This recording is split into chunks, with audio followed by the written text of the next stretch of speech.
Gentlemen of the press, good morning.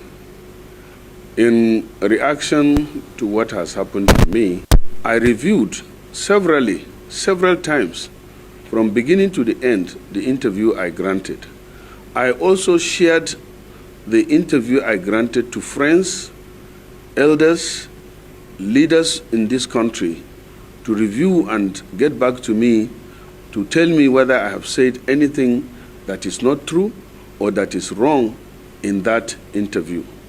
And unanimously, the people I shared with, and my conviction too, tells me that I did not do anything wrong. I did not say anything wrong. And therefore, I want to state that I stand by all my statements in the interview I granted. Secondly, the party that recommended to the Senate that I should be removed from being the chief whip of the Senate, I take that as an act of God, because if it is God that gave me that position, it is God that took it through APC, so I bear no grudges about that. After all, I did not contest to be the chief whip. I did not contest to be the vice chairman of appropriation committee. I contested to be the one of the senators of the Federal Republic of Nigeria. And alhamdulillah, God granted me that victory. And I'm happy with God, what God has given to me. This morning I shared with you, I am an ardent follower, historical follower of a former famous American President Theodore Roosevelt.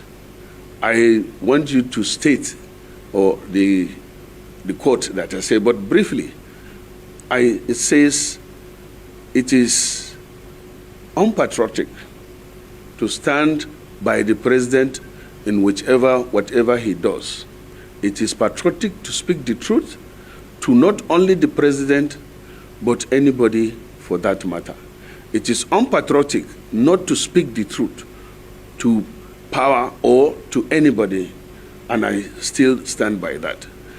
In doing so, it is also known that in Hausa, let me put it in Hausa, that Allah yana tare da mai gaskiya, that God is always with the person that speaks the truth. So I know that I'm not wrong, the people are not wrong by speaking the truth and standing by the truth. And I pray that the president, who now I expect the message that I've gotten to him, to look at what I have said and take appropriate measures to eliminate the sufferings of the people. People are suffering. People are suffering. People are angry. People are not happy. I'm happy that yesterday the president agreed with NLC to increase the salary to 70,000 naira, which is a good move.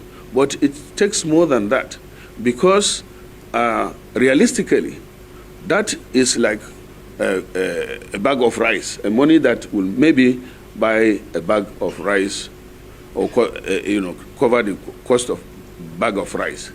So I encourage, or I call on to the president to still open up and listen to the people. The president, I knew, had infiltrated access to people. If you go to Borderland, as I said, you will see, you will know from far whether he's there or not. If you go to Lagos House in Abuja, if he's in Abuja, on turning, you will know whether the president is there or not. I think he should think about that and get back to it. Then, on me leaving the party, I'm a founding member of APC. In fact, I can say I was in APC before the national chairman, because I'm a member of the NPDP that formed the APC, joined the coalition that formed the APC. And I did not do that just like that. It is in consultation with my people that I joined APC. We were the 22 senators that joined to form APC. We were called NPDP then. And if you check history and look at the list of the senators, my name is number 21 out of 22. That was because I initially did not want to join APC because of some people that are in the coalition. But I use this word, ordered by Buhari and current President Tinubu to sign to join the APC in Imo Government Lodge. And it was Rochas Okorocha who was hosting us that was sent to summon me to Imo Government Lodge, where Buhari came with the list and asked me to sign. Tinubu was sitting there, I was sitting there, only the three of us were called aside to sign. So I'm not a new member. I didn't join APC just like that. It was in consultation with my people that I joined APC. I take his advice and I will get across to my people. I am here in Maiduguri, as you know, because I'm bereaved, and I did not issue immediate statement because I didn't want to show or overreact on what has happened. Lastly, on me being removed from being chairman of Appropriation Committee, still, the Appropriation Committee was given to me not because I was desperate about it. No, it was because I was begged to accept the position of Chief Whip, knowing fully that I led the campaign for emergence of Apabio as the Senate President. And I was begged to to choose whichever committee I want to be the vice chairman. And I chose appropriation in order to stand for my people and make sure that there is justice in whatever they do. So it's not like I'm desperate. They have been removed. And I learned, because nobody wrote to me, that I've been given chairman of tourism. I want to state here that I beg to decline or to reject the offer for 2 reasons or 3. 1, you must do something that you are not interested. I'm not a tourist. I don't have visa to any country as I'm speaking to you now because I don't travel a lot.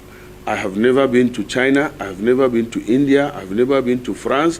In fact, I've never been except America that I schooled and London that I used to go, but even that, I cannot remember going any of these countries for the last 10 years or more.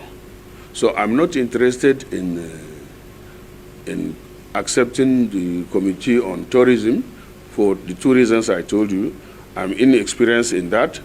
I'm not, I don't know anything. I'm not knowledgeable about tourism. So I would, if any, prefer to remain as an ordinary member so that I can learn about tourism and something like that. Besides, I have committees already that I'm contented with, so I want them to note that I'm not interested. And finally, I want to call on the numerous supporters to remain calm, be law-abiding, and also pray for this government.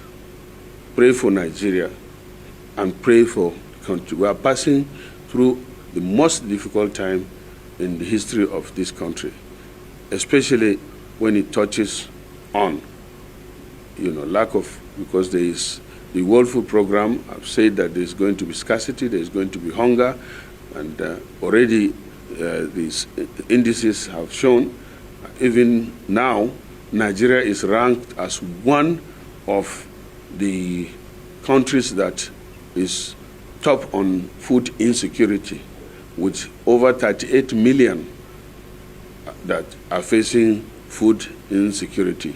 And that is in addition to the insecurity of Boko Haram, banditry, kidnapping, and separatists in the southeast that we are facing. So Nigerians need to pray Nigerians need to support the government in whatever way, so that if the president or the government succeeds, we will be better off. If it fails, the poor masses will be the first victim. I want to thank you for your time. So many people have called upon me to go to court, to take my case to court, because due process have not been followed in meting out punishment to me. As I said before, I depend on God. I believe in Allah. I've already, and He already has taken note of this, so I'm not going to go to court. I leave this issue in the court of Almighty Allah. That is all I can say about people, and please, they should believe in God. It is God that does everything. Even if I go to court, it is God that will decide the outcome of the case. So I don't want to waste my time going to court. I leave the case, my case, in the hands of Almighty Allah. Thank you.